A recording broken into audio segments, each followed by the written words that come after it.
ഇന്ന് നടന്ന UDF യോഗത്തിൽ കോൺഗ്രസിലെ ആഭ്യന്തര പ്രശ്നങ്ങൾ ചർച്ചയായില്ലെന്ന് UDF കൺവീനർ MM ഹസൻ. ഘടകകക്ഷികൾ ഇക്കാര്യം ഉന്നയിച്ചിട്ടില്ല. ശശി തരൂരിന്റെ വിഷയം ഹൈക്കമാൻഡ് സംസാരിച്ചിട്ടുണ്ട്. താൻ യോഗ്യനാണെന്ന് പറയുന്നത് അയോഗ്യതയായിട്ട് ആളുകൾ കാണുമെന്നും MM ഹസൻ പറഞ്ഞു. യോഗമാണ് കൂടിയതല്ലാതെ കോൺഗ്രസിന്റെ ആഭ്യന്തര കാര്യങ്ങൾ പറയാൻ വിളിച്ചു കൂട്ടിയ യോഗമല്ല.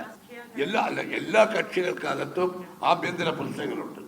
അതൊന്നും ഞങ്ങൾ ഈ യോഗത്തിൽ ആ ആശങ്കകളൊന്നും പങ്കുവയ്ക്കാറില്ല. അല്ല, ഒരാളങ്ങനെ പറഞ്ഞതുകൊണ്ട് മാത്രം അതൊരു പാർട്ടിയുടെ തീരുമാനമാകുമോ? ഞാനിപ്പോൾ നിങ്ങളോട് പറയാണ്, ഞാനും ആഗ്രഹക്കാരനാണെന്ന് പറഞ്ഞാൽ ഞാൻ തന്നെ യോഗ്യനാണെന്ന് ഞാൻ പറയുന്നത് എൻ്റെ അയോഗ്യതയായിട്ടല്ലേ ആളുകൾ കാണും. അതല്ല, ഹൈക്കമാൻഡ് സംസാരിച്ചിട്ടുണ്ടല്ലോ. രാഹുൽ ഗാന്ധിയും ഗാർഗിയും അദ്ദേഹത്തോട് സംസാരിച്ചു. അവരതിനനുസരിച്ചുള്ള നിർദ്ദേശങ്ങൾ അദ്ദേഹത്തിന് കൊടുത്തിട്ടുണ്ടെന്നാണ് ഞാൻ മനസ്സിലാക്കുന്നത്. അദ്ദേഹം മീഡിയയോട് പറഞ്ഞത് അങ്ങനെയാണ്.